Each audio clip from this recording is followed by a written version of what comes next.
Se hace bastante importante hablar de la educación y de las transformaciones en la sociedad del conocimiento. ¿Cuáles serían las principales transformaciones que se presentan para lo educativo en la sociedad del conocimiento? La educación en el siglo XXI necesita transformaciones en la formación, pues todavía encontramos docentes que simplemente enseñan como les enseñaron a ellos, es decir, a través de clases expositivas. Esta modalidad de enseñanza normalmente está focalizada hacia los contenidos, priorizando los conceptos abstractos como por ejemplo concreto y la aplicación. Las técnicas de evaluación se limitan a comprobar la memorización de información y de hechos, ocupándose muy rara vez de desafiar al estudiante a alcanzar niveles cognitivos más altos de comprensión.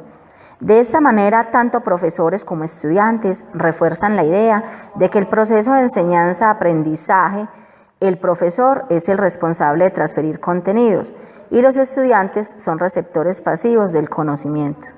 De acuerdo a ello y a los diversos cambios que se presentan, se hace necesario que el ámbito educativo plantee estrategias a partir de las cuales se sensibilice a los estudiantes y se genere intereses con respecto a aspectos no solamente de tipo académico, sino también con aquellos del mundo social y que inciden en sus procesos personales, familiares, sociales y generan nuevos conocimientos.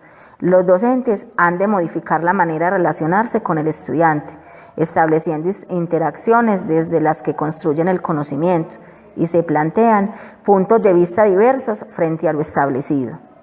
Pero entonces, ¿qué implicaciones tendrían estos cambios en lo educativo? La enseñanza tradicional muy difícilmente contribuye a desarrollar habilidades, capacidades y competencias en los estudiantes. Es evidente entonces la necesidad del cambio en la concepción del proceso de enseñanza-aprendizaje, sin que esto signifique que la clase expositiva deje de ser eficiente. Se trata simplemente de complementar la adquisición de contenidos con el desarrollo de habilidades, capacidades y actitudes indispensables en el entorno profesional actual.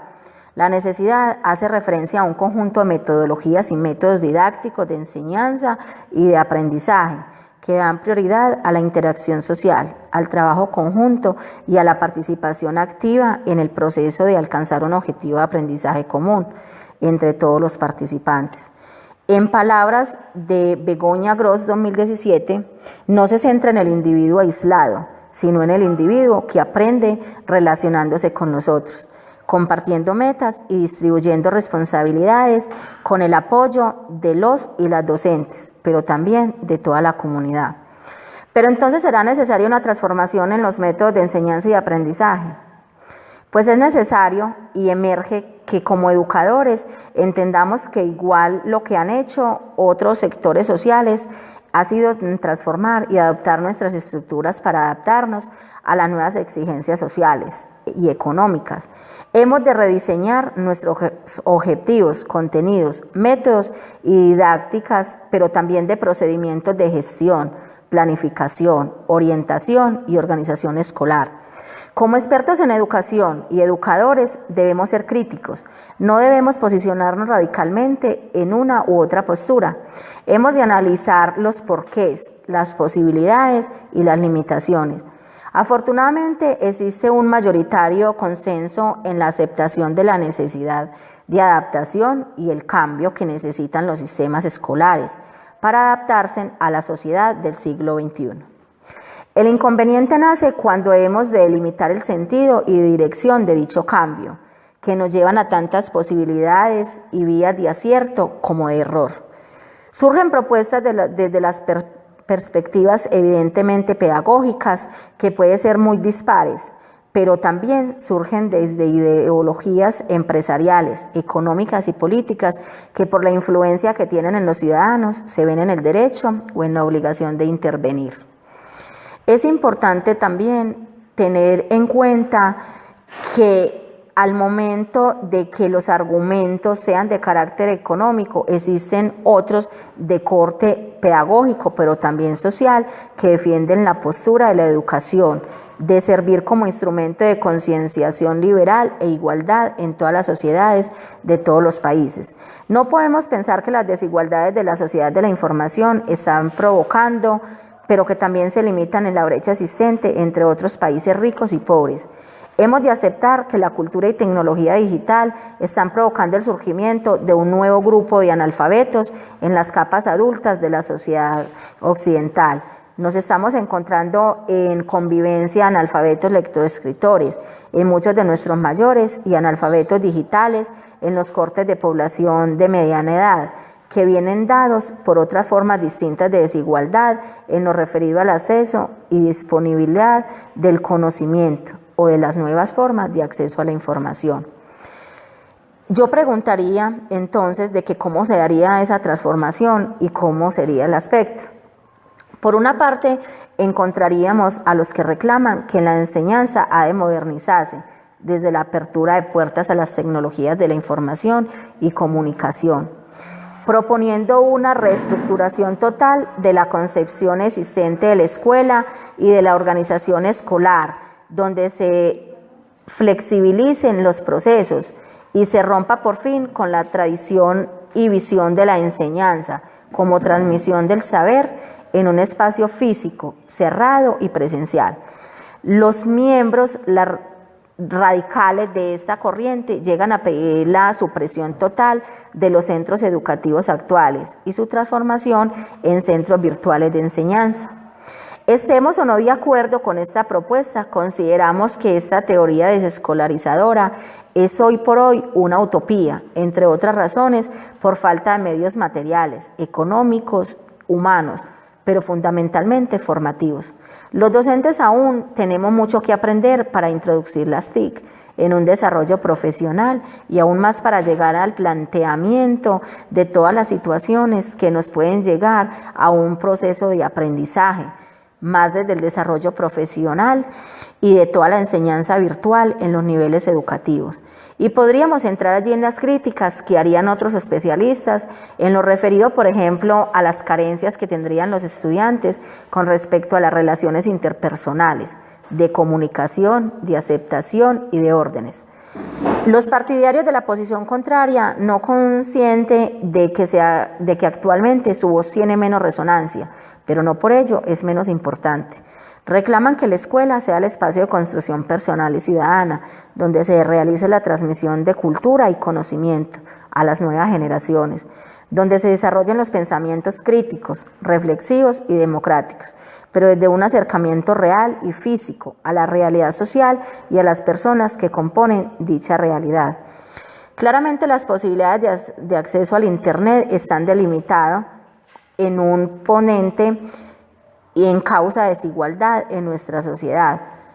Las personas con más y mejores recursos tienen la posibilidad de acceder más fácil a la red y por ello se aumentan sus posibilidades de recibir información, de ampliar su cultura y de dejar mejor preparados para adaptarse a la sociedad del conocimiento.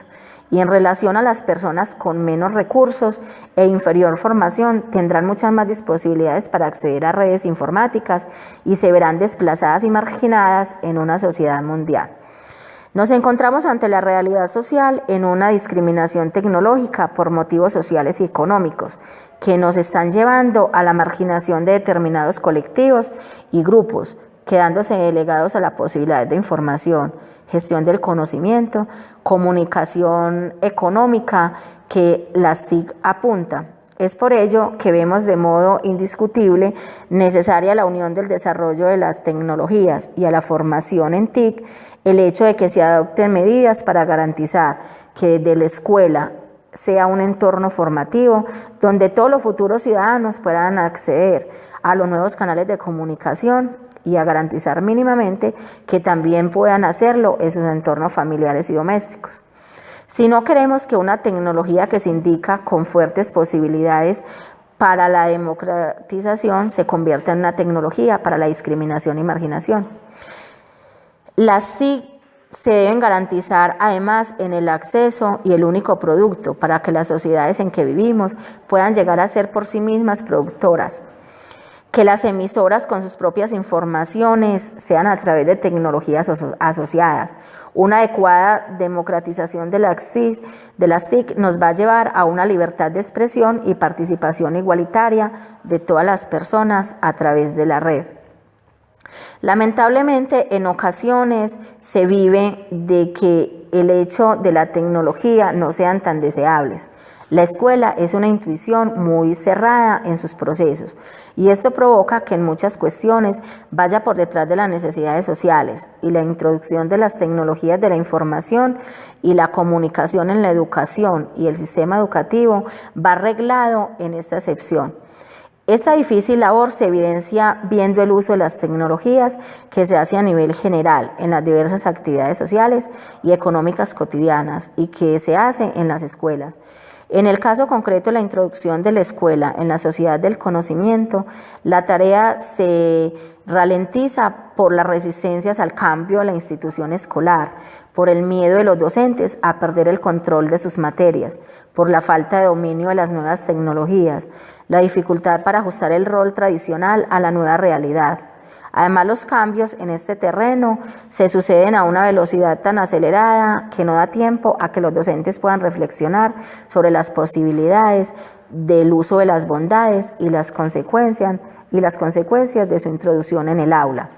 Sin embargo, y por fortuna, progresivamente se están alcanzando cotas más elevadas de su uso y aprovechamiento de las nuevas tecnologías. Esto implica a los cambios y a que las investigaciones se realicen presentándose en ventajas y si los comparendos recursos usados en las tecnologías no se da, estaremos dispuestos a continuar con una educación de manera tradicional. Los estudiantes ahora exigen en sus áreas que se maneje a través de las TIC, pero que se potencie el trabajo cooperativo. Esto se evidencia en los grupos a través del acompañamiento educativo, aunque también conllevan a riesgos e inconvenientes que como docentes debemos prever en nuestra organización y planificación metodológica y didáctica. Las falsas o erróneas informaciones no nos pueden disponer de tanta cantidad de información equivocada, porque podemos asumir automáticamente que se está informando de manera incierta. Es nuestro compromiso dotar al sujeto de herramientas y recursos para seleccionar y analizar de modo crítico la información. La información no garantiza el conocimiento, la información es la base, pero será la educación la encargada de garantizar la transformación, haciendo uso de los medios pedagógicos necesarios para pasar de la sociedad de la información a la sociedad del conocimiento. Pero ¿cómo conseguir esas transformaciones a través de la información del conocimiento? ¿Qué estrategias, qué recursos, qué métodos hemos de usar? Estas y muchas otras preguntas nos llevan a replantearnos el diseño de la educación, de la transmisión del conocimiento. Esto es tarea del docente, porque el papel del estudiante es ubicar las destrezas y habilidades que se necesitan para adaptar los contenidos que se imparten. Son los materiales del entorno, son los nuevos canales, son los nuevos estilos y formas de comunicación que están marcando la forma de construir los conocimientos. El auge de las TIC han vivido desde finales del siglo XX. Ha hecho que la humanidad tenga ahora en sus manos poderosos instrumentos de comunicación con los que se favorece el desarrollo de la sociedad, la extensión de la cultura, la educación, la democracia y el pluralismo.